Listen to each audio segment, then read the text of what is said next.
la réalité, le développement doit se poser sur des bases que tout le monde connaît. Et on connaît le potentiel financier, économique du Bénin. On connaît. Et on connaît qui est assis sur les sources de ressources, de ressources et de recettes du pays. La douane est privatisée.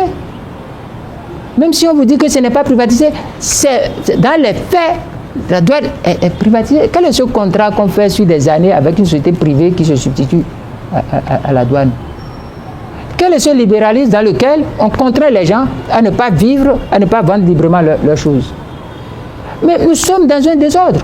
Quand on parle même de phare et de tout ça, mais où est-ce qu'on met les chefferies? Mais il y a un problème. Il y a une loi actuellement qui a été votée pour réorganiser les royaumes et les chefferies. Vous vous trouvez? Je vais vous dire quelque chose qui va vous étonner. Le débat sur les chefferies est faussé. On peut dire que oui, il y a quelque chose qui est fait, mais c'est faussé. Donc pour vous, c'est un point positif quand même, c'est ça? Écoutez, je vais vous dire quelque chose, je ne veux pas me faire de la peine. C'est quelque chose déjà de reconnaître que les chefferies représentent quelque chose de fondamental et de principal dans le pays. Mais il faut avoir le courage d'aborder la question. L'Occident, le blanc, le colon, quand il est venu, il a pris le pouvoir chez qui? Il a pris le pouvoir des mains de nos chefferies. Personne n'a pris le pouvoir des mains de citadins comme ça et autres là. Le colon a pris le pouvoir chez des chefs traditionnels. Mais tous ces chefs traditionnels, madame, ont été exilés, tués, embastillés, désorganisés, rendus muets. Et l'indépendance, pour retourner le pouvoir, on ne lui a pas retourné le pouvoir. Donc la question de l'indépendance même doit être interrogée avant de parler de la question des chefferies. Mais nos chefs, ce qu'on a dit nos rois, nos chefs et autres là, mais on les malmène. On écrit des choses, on dit toi tu deviens chef. Même les endroits même où ils n'ont jamais connu de chef, on dit toi tu deviens chef. Les endroits où c'est pas ça. Il faut interroger, il faut inviter, interroger la question même de l'indépendance par rapport à ceux qui étaient. Je vais vous donner un exemple. Au Maroc, quand ils ont arraché le pouvoir, pour retourner le pouvoir, on a retourné au roi marocain, à la chefferie marocaine. Même en Libye, avant que Kadhafi ne vienne et tout ça là, on a retourné aux royautés. Mais dans nos zones en Afrique, on a retourné le pouvoir à qui? Le pouvoir devait, il faut questionner cela et faire une autre lecture de la notion de chefferie par rapport à nos sociologies. Mais au Bénin, on est dans une république. La République est venue, la République est factuelle, c'est une réalité, je n'en disconviens pas. Mais la diffusion du pouvoir au sein de cette République doit interroger la dépossession des royautés et des chefferies. On doit interroger, sinon on fait un replâtrage. C'est ce que j'appelle le replâtrage de l'histoire. L'histoire doit être une interrogation, on doit chercher les liens, les codes autour desquels on va attacher d'autres. Dans une installation électrique, on n'attache pas la corde bleue à la corde noire. Non, chaque corde a sa couleur. C'est pour ça que la loi sur la chefferie, telle que ça se présente aujourd'hui, je dis, mais quelque chose est là, mais nous devons pas faire, nous devons parler. Il y a beaucoup de choses à faire. Qu'est-ce qu'il y a même en France, même en Italie. Pourquoi le Vatican a été isolé au cœur de l'Italie? Pourquoi la principauté de Monaco a été isolée au cœur de la France? La question des Balkans et des petits découpages et tout là, qui ont amené des guerres, les accords de Westphalie, tout ça là, qui amène et qui traîne toujours avec les histoires actuelles que nous avons. Mais pourquoi? Nous devons tirer leçon de ce qui se passe ailleurs et régler des problèmes. Personne n'a pris le pouvoir des mains d'une république. Le colonisateur n'a pas pris le pouvoir des mains d'une république. Le colonisateur a pris le pouvoir chez des chefs, des rois. Donc, une fois que par le fait de l'histoire, on est venu à la République, si on veut faire une relecture du pouvoir, on ne doit pas réduire les rois à des ONG. des chefferies, des ONG, c'est des ONG qui sont sous l'autorité, qui peuvent être malmenées à tout moment par les préfets. Lisez les textes de A à Z. Ils n'ont pas plus que les ONG. Et cela est grave. Les voix, nos chefferies ne peuvent pas être des ONG. C'est des chefferies qui détiennent, qui ont une légitimité traditionnelle. Parce que détenteurs des cultes et une influence socio-anthropologique sur les citoyens béninois. Mais qu'est-ce qu'il fallait faire? C'est-à-dire leur octroyer des pouvoirs sur leur territoire? On discute, on questionne l'histoire, on questionne les indépendances, on questionne ce qui s'est passé. On questionne. On ne fabrique pas une république. Mais d'abord, c'est ça qui constitue l'État de l'Afrique. C'est ça qui constitue nos réalités. Jusqu'aux langues, à la communication, à la culture, à tout, au culte, à la spiritualité, à tout. On a du travail, on a du pain sur la planche. C'est déjà, cette affaire-là, sur les chefferies, moi je l'ai abordée quand j'étais au Parlement, il y a très longtemps, avec un député qui avait ce travail-là, qui était très acharné là-dessus, Chabisika, Karim Chabisika. Nous avions travaillé sérieusement là-dessus. Et nous, ce n'est pas dans ce sens qu'on organisait les choses, dans un sens où nos chefferies doivent être des pouvoirs reconnus de manière à ce qu'ils soient des pouvoirs effectifs, mais qui n'ont pas, en essayant de limiter, de réduire les interfaces, qui peuvent faire des litiges avec le pouvoir moderne. Le pouvoir de la marina est un pouvoir moderne. Le pouvoir de la chefferie, d'un roi d'Abomey, du roi Tofa, de choses là, du roi, parce qu'aujourd'hui il y a des rois partout. Non. On ne peut pas avoir de roi partout, parce qu'il n'y avait pas de roi partout. Donc, on voit ceux qui ont été dépossédés par le colon, on le sait. Les documents existent, les archives existent. Nous, on les a. Et on voit, on fait la part des choses. Vous allez voir que le développement du pays, la paix, la cohésion, les choses vont se passer d'une autre manière. Vous n'allez pas voir Patrice Talon venir s'asseoir et dire, mais écoutez, vous allez souffrir, mais vous ne pouvez rien. Il ne pourra pas dire ça. Parce que on va lui dire, le discours public du chef n'est pas ça. Et il doit être adoubé par des réseaux du pouvoir endogène, sociologique et réel. Il ne pourra pas le faire. Vous ne pouvez pas avoir quelqu'un qui dit oui, l'enfant qui est grand peut désobéir à son père. Vous avez entendu des problèmes, des discours comme ça? L'enfant qui est grand peut s'opposer à ce que son père va dire. C'est grave. C'est grave. C'est grave, madame. Et quels seront, selon votre conception, et ce que vous avez conçu dans le temps, c'est quoi les rapports entre le pouvoir central et ses pouvoirs traditionnels? Ça s'arrête où? Pour la marina, commence où? Mais si je me mettais à vous expliquer des choses, on perdra tout le temps ici. Mais je vous dis qu'il doit y avoir la reconnaissance de l'histoire de dépossession. Celui qui est dépossédé, on doit lui retourner ce dont on l'a dépossédé. Vous dépossédez mes ancêtres. Mais vous ne me remettez plus le pouvoir. Vous remettez le pouvoir à d'autres que vous avez fabriqués, qui sont extravertis. Et c'est à ces extravertis que vous appelez des assimilés à votre culture. C'est à ceux-là que vous remettez le pouvoir. Mais nous attendons le pouvoir. Et si nous n'avons pas le pouvoir, nous sommes clochardisés. Regardez les choses là. C'est l'État aujourd'hui qui dit réhabilitation de tel palais. Réhabilitation de tel palais. Regardez l'état dans lequel nos rois et autres l'habitent. Alors qu'on pouvait, comme dans d'autres pays, on pouvait faire la part des choses. Tout en étant un État moderne, mais pluriel et composite, dans lequel chaque structure est réhabilitée et a son rôle. Cela n'empêche pas que nous ayons la République moderne et autres là. Cela n'empêche pas. Dans certains endroits, on garde la République officielle, mais on a des principautés. Par exemple, moi je rêve d'un Porto Novo principauté. Je rêve d'un Niki ou de Choula principauté. Je rêve par exemple d'un Dahomey qui revient, qui a principauté. Mais cela ne gêne pas que nous ayons la République.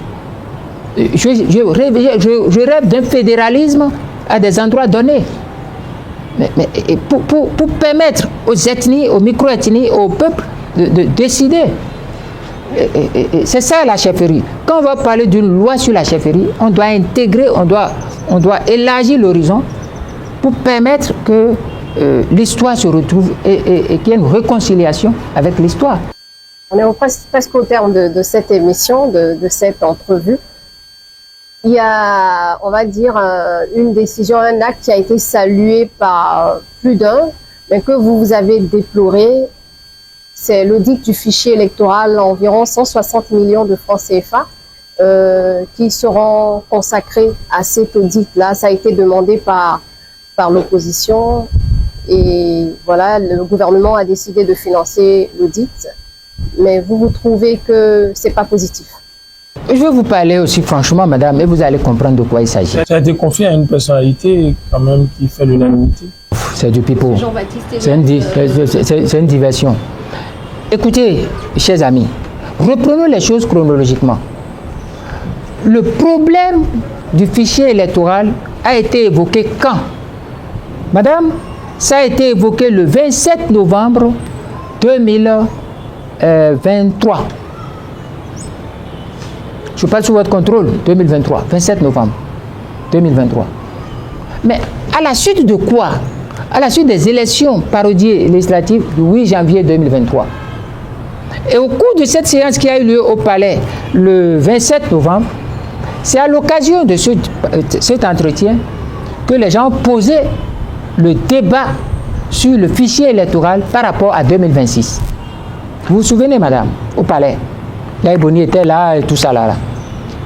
Mais au cours de cette séance, que Patrice Talon tombe saisit au bon cette histoire de fichier et dit oui, ok, il n'y a pas de problème. Même moi, Patrice Talon, je vous dis, le fichier n'a aucun problème. Parce que si, parce que ça, parce que si, parce que technicité top, tout est tout top. Mais si vous voulez, allez organiser les gens de l'opposition et autres là, les partis politiques, et puis si vous n'avez pas d'argent, vous, démocrates, vous ne pouvez pas cotiser. Moi, je vais donner, vous irez faire. 27 novembre, le débat est né. Je connais Patrice Talon. Nous sommes entrés dans une diversion grandeur nature. Pourquoi, madame? Et pourquoi ceux qu'on appelle les démocrates ne sont pas à la hauteur de ce dont ils ambitionnent être? 27 novembre, vous posez ce débat. On vous dit, ok, on finance. Lorsqu'on a jeté le financement, ça donne l'appétit. Mais le 4 mars, le 5 mars, du 5 au 6 mars, la loi électorale n'est plus la même. Le code électoral n'est plus le même. Or, il fallait que le code électoral ne bouge pas pour que la question qui était une question qui a gêné le fichier électoral soit réglé. Maintenant que on les divertit, on les a distraits par le fichier, on revient sur le code, on change le code. En changeant le code, on crée un nouveau problème, une nouvelle difficulté dans laquelle ils sont tombés bêtement comme des enfants. La difficulté des 20%, la difficulté des 15% et la difficulté des 3/5. Aujourd'hui, là, Patrice Talon dit, on ne parlera plus de ces difficultés. Mais moi, là, fichier électoral, vous voulez non? Je finance. Et vous allez voir l'irrésolution de ces messieurs du Parti Les Démocrates. Ils restent là. Ils vont voir des partis politiques, des chefs de parti. Ils disent, bon, venez. Ils sont partis. Ils veulent faire fichier, audit du fichier. Eux-mêmes ont dit quoi? Ils ont dit qu'ils veulent faire un audit du fichier. Donc c'est un problème politique. Mais à l'arrivée, ils recusent, ils se déresponsabilisent, si le mot peut exister. Ils abandonnent leurs responsabilités. Ils disent maintenant qu'ils donnent ça à la société civile. C'est plus transparent. Ce n'est pas transparent. La société civile était où? C'est une affaire politique, ce n'est pas une affaire neutre. Mais est-ce que c'est les politiciens qui vont auditer? C'est les politiciens qui ont réclamé l'audit, c'est les politiciens qui vont désigner faire. Ce n'est pas la société civile qui va faire. Rien, cette société civile, vous allez voir la suite. La suite, madame, vous n'avez même plus besoin d'aller loin pour savoir la suite. Vous avez entendu les gens de la société civile quand ils étaient devant Talon? Non, nous allons travailler pour vous. Nous jurons que nous ne sommes pas politiques. Nous sommes venus pour travailler pour vous. Pendant que Talon disait quoi? Talon dit, écoutez, Talon a vidé l'affaire là, d'audit là, a vidé ça de sa substance. Et ce qu'ils vont trouver, c'est ce que Talon leur a dit. Talon dit oui, dans l'audit là, dans le fichier, voilà les problèmes qu'il y a. Il y a ceux qui sont morts et dont on n'a pas enlevé parce que nous n'avons pas l'état civil des morts. Il enlève un problème. Et c'est le plus grand problème. Il dit, il peut y avoir les questions de ventilation, de liste de postes de vote et autres là, et cela est dû à un bug. Mais ce n'est pas de mauvaise foi. Il vide le second. Il reste quoi encore? Et là, ils vont trouver quoi? Alors que on a changé. Au moment où moi je criais, déjà dès le début, 2017-2018, je parlais de Safran, je parlais de Ravip. Au peu même, j'avais même sorti l'allégorie pour dire Ravip Djikbo. Quand il disait tout ça là, il se disait, j'ai dit tout ça. Il se taisait. Et c'est maintenant qu'ils se réveillent. Et ils refusent leur responsabilité, vont accrocher le problème à la société civile. La société civile va faire quoi? Regardez les débats des autres devant Talon. On va faire tout. Non, on travaille pour vous. Comme vous avez fait l'audit de ça, comme vous avez fait le contrôle, on travaille pour vous. On ne le fera jamais. Et Talon dit, il ne faut pas que de ça là, on dise maintenant on n'ira pas aux élections. Hein. Madame, l'audit du fichier n'est plus rien du tout. Ça n'apportera rien. Des experts internationaux qui seront sollicités. De quelle nation? Vous savez même comment ils ont il y a trop de contresens. Les experts qu'on va désigner, et qu'eux-mêmes ils ont dit qu'ils attendent tout avant de désigner experts. Vous n'avez pas vu qu'ils ont envoyé leur liste des experts avant d'avoir le décaissement? Vous n'avez pas appris ça? Moi, dans un débat, lorsque on va de coq à l'âne, ou qu'on fait du faux une seule fois, moi je ne crois plus à la suite. Le débat du Bénin n'est pas le fichier électoral. Le débat du Bénin, madame, c'est le code électoral, c'est les élections inclusives. Et ce code électoral est une élection exclusive. Okay, madame, souffrez lorsque vous entendez un Rumpe Paul. Un Rumpe Paul, souffrez lorsque Rumpe Paul dit nous allons écrire au président Patrice Talon, il va nous recevoir et nous allons lui demander les parrainages pour aller souffrir et pleurer pour cette république. C'est ça dangereux, c'est dangereux pour une nation que quelqu'un qui se dit de l'opposition dise je vais demander la permission au président Talon, au président de la République pour qu'il m'autorise, c'est-à-dire pour qu'il me donne les moyens pour aller aux élections. C'est l'échec cuisant total des réformes. C'est une calamité brute. Souffrez de ça. Et souffrez enfin. Lorsqu'un journaliste international dit au chef de l'État, écoutez, est-ce que vous n'allez pas avoir candidat commun avec votre entre-griffe meilleur adversaire? Qu'il n'en ait pas. Parce que Talon fait du méga yaï. C'est-à-dire, Talon est le parachèvement de Yahi. Talon est venu achever Yahi. Le talonisme est l'achèvement, est le stade suprême du yahisme. C'est ça. Vous avez écouté l'autre là, dernièrement, Rodriguez Martin. Écoutez Rodriguez Martin, délectez-vous de ses analyses. Non. Le problème aujourd'hui, ce n'est pas une question du fichier électoral. Le fichier électoral, c'est du pipeau. C'est le code électoral. Et dans le code électoral, le problème ici, c'est l'inventaire des obstacles qui amènent à l'exclusion politique. Et il faut les régler pour avoir l'inclusion politique. Enfin, tant qu'il y a des blocages, tant qu'il y a l'exclusion, moi je ne participe à aucune élection. Mon parti peut participer. Les gens autour de moi peuvent participer. J'ai tenu une réunion même. Votre parti, sans vous? Un individu, le parti ne se résume pas à moi. Mais si le parti participe, c'est que vous cautionnez. Non. Je sors du parti. Ah, vous allez abandonner le parti? Bien sûr. Comme... Je me mets en marge de la République. Je me mets. Vous savez, moi j'ai travaillé un peu sur le plan universitaire avec Sénèque. Et il est mon référentiel politique et philosophique et de vie. Sénèque dit, lorsqu'il est précepteur de Néron et qu'il a aidé Néron depuis l'âge de 14 ans et que Néron est devenu roi puissant tout et tout, et que Rome était dans la décadence tout et tout, et que c'était invivable avec les complots, les conspirations, exactement comme ça, hein, les conspirations de coups d'État, les conspirations de prison, les choses-là. Qu'est-ce que Sénèque a fait? Il s'est retiré. C'est là où il a écrit le De Otio, ou de l'oisiveté. Le De Otio. C'est pas l'oisiveté du sage. Il se retire pour penser sur les mots de la rubrique et proposer des solutions pour ceux qui vont continuer. Non, moi je ne suis pas le parti, je suis un membre du parti, je suis un membre influent, je suis un leader. Mais je peux être mis en minorité. J'ai tenu une réunion tout à l'heure avec le staff de Cotonou. Qu'est-ce que j'ai dit aux gens?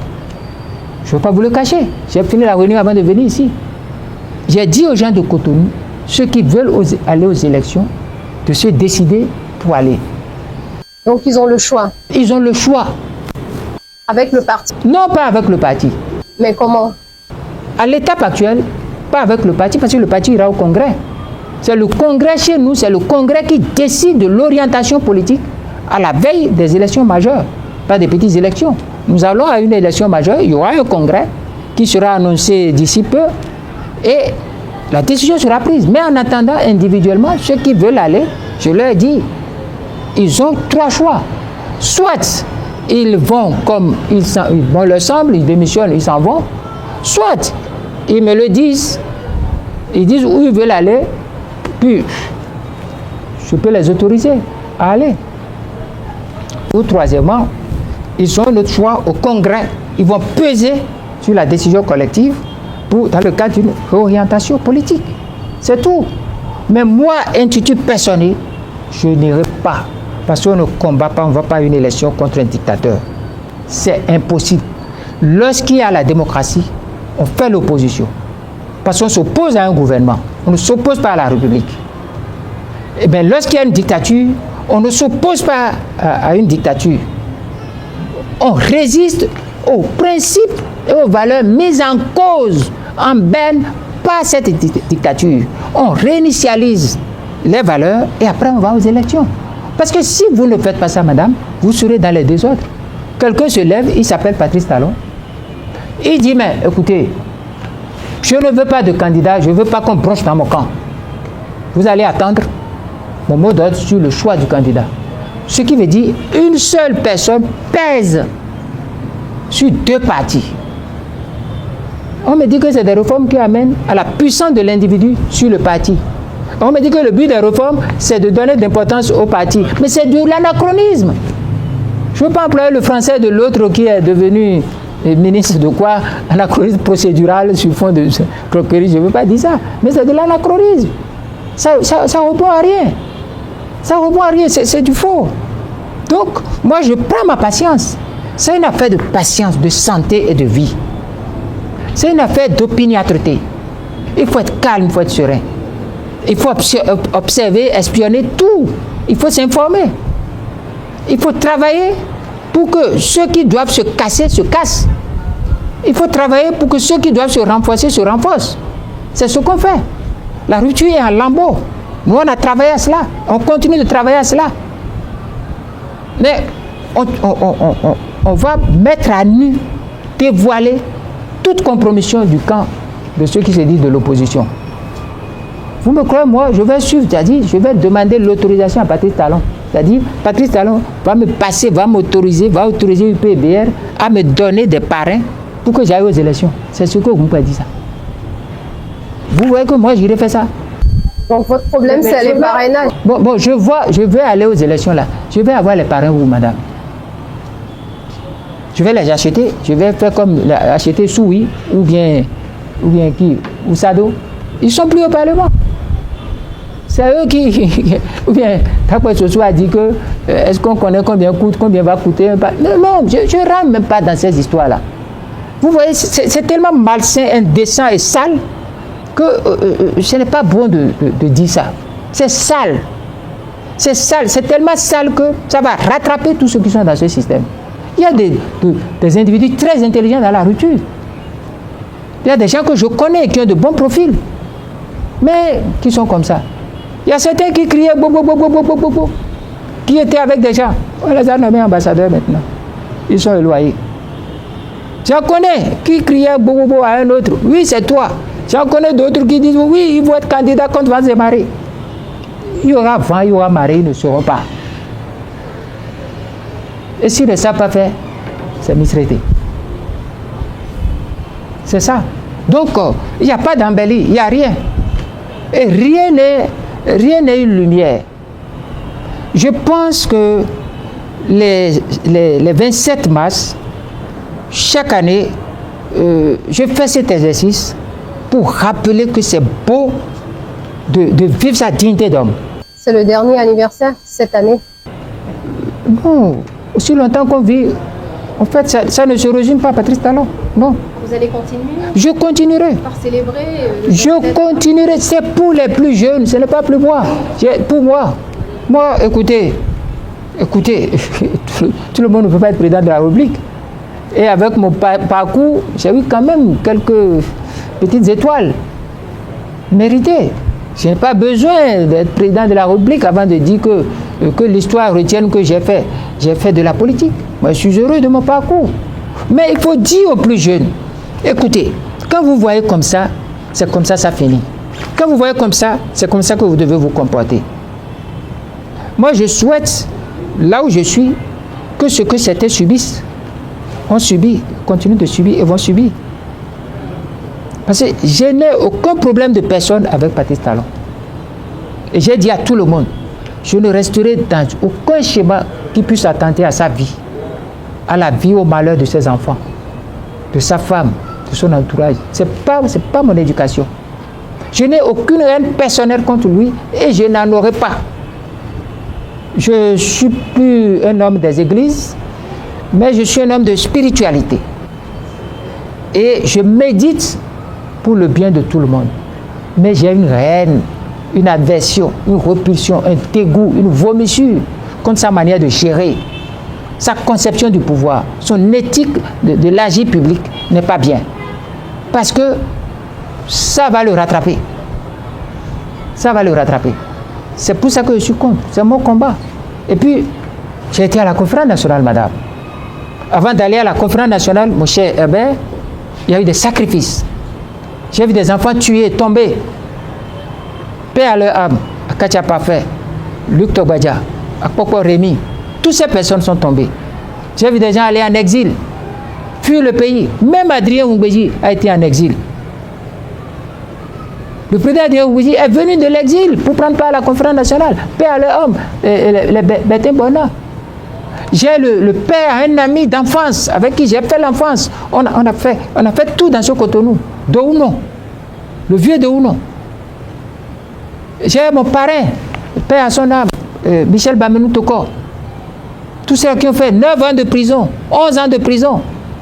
On est venu à la conférence nationale. On n'a dit plus jamais ça. On voit des gens qui, par le détour du pouvoir, osent dire que la conférence nationale est un poison que le Bénin s'est donné. C'est Jacques Ayadi qui raconte des sottises de ce genre. Et Patrice Talon ne le sort pas du gouvernement, ne le sort pas de son entourage. Tout ça là est cautionné. On pense qu'on va faire la dictature. Et des gens trouvent des concepts calamiteux comme dictature du développement. C'est ça que moi j'avais accepté. C'est mon dégoût contre ces choses. Et c'est un combat que je mènerai. Et ne croyez pas que c'est un combat solitaire. Quand je passe au niveau du peuple, je sais l'écho du peuple. C'est que j'ai refusé que les caméras traînent derrière moi lors de mes descentes. J'étais le week-end passé à un endroit, je ne veux pas dire la commune ni le département. C'était l'apothéose, j'ai les photos, j'ai les déclarations. C'était beau. Le peuple comprend. Et j'attends qu'ils désignent leur candidat et je serai sur le terrain. pour le combattre? Mais je ne le connais pas, comment il va le combattre? Mais si vous ne voulez pas y prendre part, comment vous combattrez? Mais je suis un homme public. Je suis un homme public, je suis un chef de parti. Les partis animent la vie publique. Vous les appellerez à ne pas voter ou bien c'est quoi? Je ne connais pas celui-là. Mais il y aura élection en 2026, c'est ce que tout, bon, en tout cas, c'est ce que nous on pense. Hein. C'est ce que la loi dit. C'est ce qui est prévu. Oui, mais moi, je ne dis pas que la loi n'a pas prévu. La loi a prévu et ce que la loi a prévu doit se réaliser.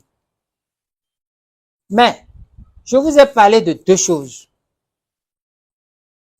L'autorité actuelle est illégitime. Donc, la légalité de ce pouvoir est une dictature. Vous savez, Hitler avait le nazisme, mais le nazisme était légal. Mussolini avait le fascisme, mais le fascisme était légal. Et l'apartheid, Peter Botha, ils avaient l'apartheid. L'apartheid était légal, bien qu'étant chose là. Donc, c'est des situations de fait. Mais moi, je ne rentrerai pas dans leur camisole. On ne va pas me porter ce qu'on appelle les camisoles de force. Je ne rentrerai pas dedans. Ceux qui veulent rentrer dedans, y compris mes partenaires, tout ça, ils n'ont qu'à aller. Mais ils verront l'impasse. Talon même verra l'impasse. Talon verra l'impasse. La seule issue pour Talon, c'est la réconciliation, le dialogue national inclusif. Lorsqu'on parle de 2026, qu'est-ce qui va se passer qu'on ne connaît pas? Même si moi je connaissais ce que normalement, si ça, c'est pas à moi de le dire, je ne dirai pas. Mais j'attends que ça se fasse. Et j'apprécierai. Si je suis d'accord, je le dirai. Si je ne suis pas d'accord, je ne le dirai pas. Mais d'accord ou pas d'accord, il y a un projet. C'est les 3 directions d'observation stratégique. Le mode de révolution, ce qui va se passer, il faut mettre une surveillance aiguë là-dessus. Exclusion politique, il faut voir tous les détails de ça. Deuxième chose qu'il faut observer avec précision, c'est comment dépouiller, comment ils veulent faire la refonte complète du système.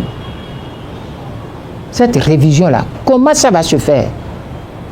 Et troisième chose, le pouvoir présidentiel là, comment on veut dépouiller ça? Et si on dépouillait ça, est-ce que ce qui est dépouillé sera rassemblé et confié avec la création d'un nouveau poste? Ou est-ce que ce qui va être créé va être diffusé au niveau d'institutions actuelles ou de nouvelles à créer? C'est ces enquêtes-là, ces réflexions qui sont des réflexions stratégiques que tout leader doit faire. Le reste, c'est de voir l'inconséquence de ceux qui s'appellent opposition et les pousser à comprendre la seule voie d'issue pour elles.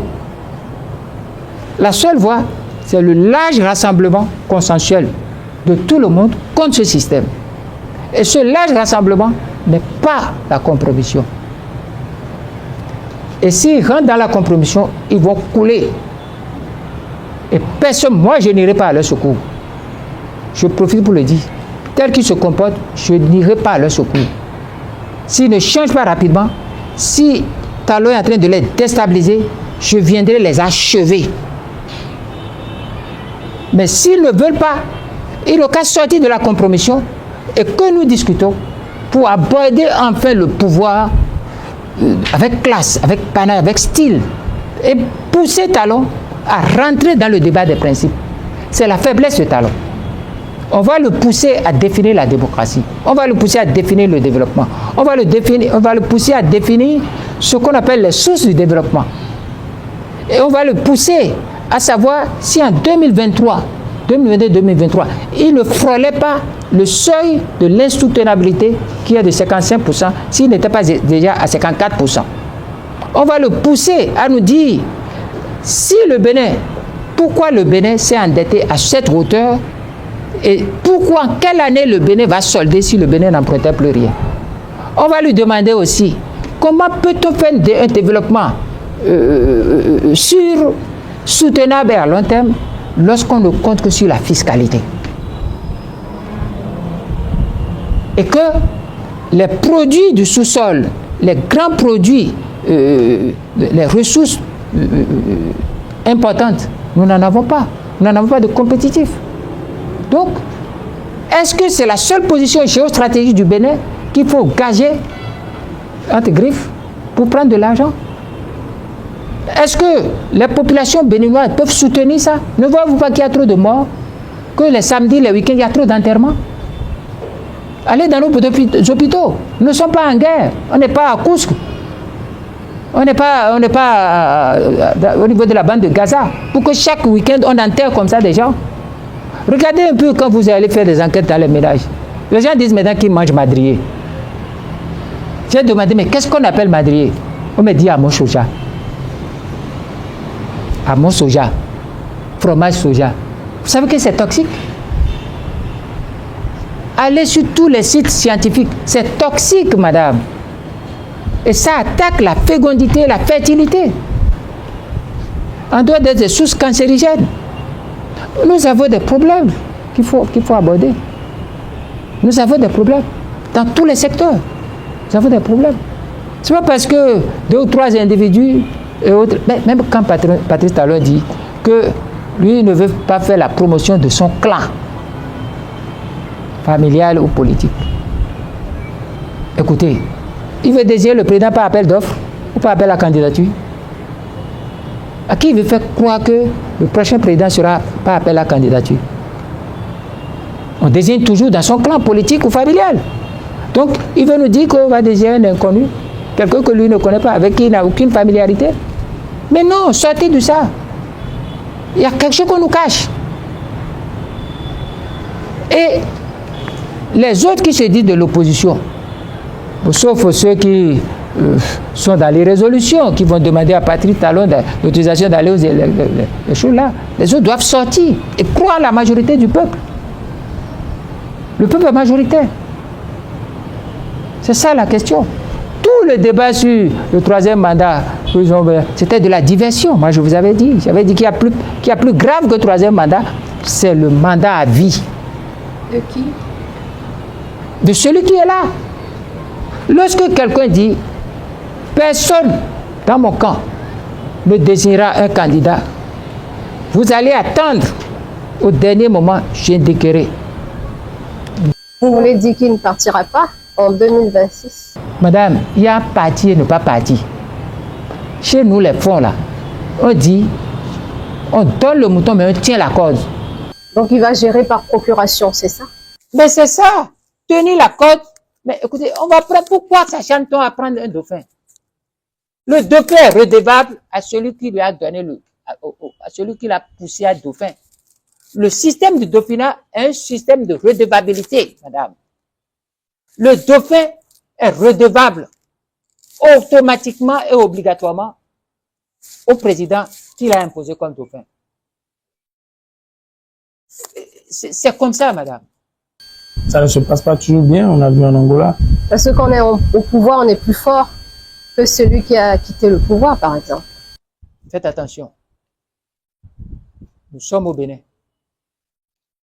Si Adam veut de vous prendre comme dauphin, madame, je ne sais pas si je vends des secrets, je vous soumets à des rituels traditionnels, vous serez comme un zombie chaque fois que vous allez me voir. On peut conjurer. Vous allez conjurer où? Vous serez comme zombie. Si vous serez en manque, sans moi, vous ne pouvez rien faire. Et tout est possible. Vous serez en manque. Et quand vous allez venir, vous dire, hey, signe là, vous allez signer rapidement. D'abord, quand il vous appelle, vous allez trembler, vous rentrerez en transe. C'est possible chez nous. C'est ça qu'on appelle la clochardisation. Donc, le travail de la résistance, le travail que nous sommes en train de faire au sein du parti, c'est canaliser ces 3 points rapidement pour avoir la thérapie, le médicament, pour exorciser, pour exorciser la République. Vous savez, quand vous attendez le Covid avant de fabriquer le vaccin, vous serez en retard. Nous, on a des laboratoires, on va fabriquer et attendre la pathologie. Parce qu'il est dangereux d'avoir un président délégué à la tête de la République. Nous allons vers un président de la République délégué. Un président de la République délégué à la tête du Bénin va perdre le Bénin. va perdre le Bénin. Parce que on aura la charge du président délégué et la charge du président délégataire. Parce que, imaginez, madame, ça dit, je vais vous dévoiler un peu quelque chose qui va vous faire rire. On va nommer, on va connaître le candidat aux élections présidentielles.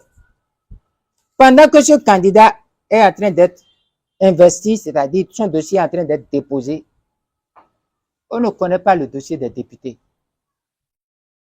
Lui, son dossier va être déposé et c'est après qu'on va déposer le dossier des députés. Vous voyez très bien. Mais les élections des députés vont avoir lieu. Et c'est 45 jours après que lui, là, on va l'élire. Talon a eu 45 jours en 2021. 41 ou 45 jours. On retrouve les 41-45 jours à la fin après. Vous ne voyez pas que quelque chose va se passer pendant les 45 jours. Ce qui va se passer, est-ce que c'est la refonte complète du système? Avez-vous écouté Avanvo Ebla? Quand Avanvo Ebla menaçait le 5 ou 6 mars, quand il menaçait au Parlement, pour dire ce que vous êtes en train de faire, vous allez boire. Vous vous souvenez? Vous allez boire. Est-ce que sa menace est différente de la menace de l'autre qui a parlé de ruse et de rage après le deuxième rejet de la révision de la Constitution? C'est la même chose. Madame, nous sommes dans le même registre avec les mêmes individus qui vont faire les mêmes choses parce que ça leur bâche et devant, il n'y a que des bouilloules qui courent derrière les 5 millions par mois de députés, les privilèges de voyage ici, c'est ça. C'est avec ça qu'on prend le pouvoir chez un dictateur. Un dictateur, on tombe sur lui à bras raccourcis par les principes et par les valeurs. Parce que le dictateur ne peut jamais soutenir les principes. C'est leur propre, ils ne peuvent pas. Ce n'est pas que dedans, il n'y a pas des intellectuels, des lettrés, des gens intelligents. Hein. Non, ils sont intelligents, ils sont propres, ils sont purs. Mais quand ils se mettent en configuration dictatoriale, c'est fini. Ils ne peuvent plus rien. Ils ne peuvent plus rien. Quand vous leur dites, mais ça, ils disent oui, mais nous faisons ça pour faire asphaltage. Oui, nous faisons ça, c'est pour faire dématérialisation. Comme si personne ne peut faire ça. Moi, il y a des enfants de 6 à 7 ans qui comptent tout par Internet. Ils sont très forts en Internet, 6 à 7 ans. Ils sont capés en Internet. Ils ne font plus rien, ils n'écrivent même plus, ils font tout par Internet. Et c'est ça, on dit, Talon fait dématérialisation. Et Maga n'a pas fait dématérialisation. Soglo fait pavé, Talon fait asphaltage. Quelle différence il y a entre les mots? C'est la même chose. C'est la même chose. Qu'est-ce que Talon a fait? Rien. Rien. On dit Glodibé. C'est Airbus qu'on fabrique là-bas ou bien F-16. Ou bien c'est les drones qu'on va lancer. Quel quoi? Emploi. Emploi. Ah bon?